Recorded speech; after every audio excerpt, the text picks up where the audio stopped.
নমস্কার, আমি স্বপন। ইভিএম নিউজে আপনাদের সকলকে স্বাগত। পুরসভার নিয়োগ দুর্নীতি নিয়ে গোটা রাজ্য তোলপাড় হয়েছে।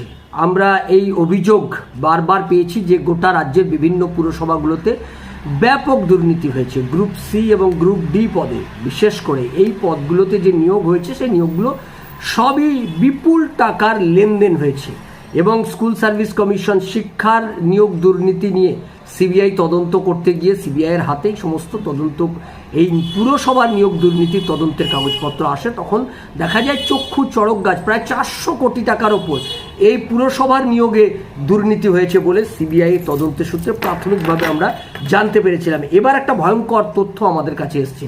দক্ষিণ দমদম পুরসভার সেখানে 29 জন গ্রুপ সি কর্মী পাওয়া গেছে, যে গ্রুপ সি কর্মীদের এখনো পর্যন্ত তাদের নিয়োগ সংক্রান্ত কোনো নথি কিংবা সঠিক কোনো তথ্য পুরসভার কাছে নেই। এবং শুধু দক্ষিণ দমদম পুরসভাই নয়, বরানগর পুরসভা সে আরও এগিয়ে রয়েছে। বরানগর পুরসভাতে আমরা দেখা গেল যে গ্রুপ ডিতে 60 জন কর্মী নিয়োগ করা হয়েছে, যাদের নিয়োগ সংক্রান্ত কোনো নথি, কোনো প্রমাণপত্র পুরসভার কাছে নেই।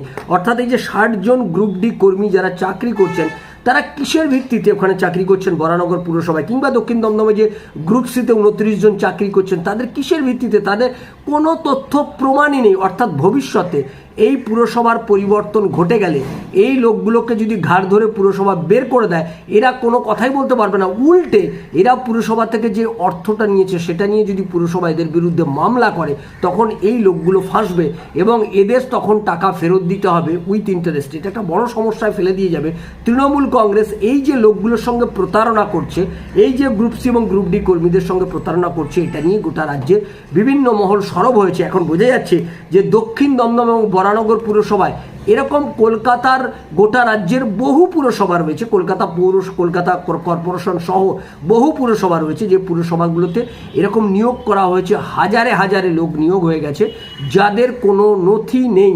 ফলে সরকার যেদিন পরিবর্তন হবে, পুরসভা যেদিন পরিবর্তন হবে, সেদিন এদের চাকরি তো যাবেই, উল্টে হাইকোর্টে এদের বিরুদ্ধে মামলা হলে এদের সবেতন, এদের ইন্টারেস্ট উইথ ইন্টারেস্ট টাকা ফেরত দিতে হবে। সেদের জন্য এই প্রস্তুত আছে কিনা এই লোকগুলো, এগুলো আমাদের একটু জানার বিষয়।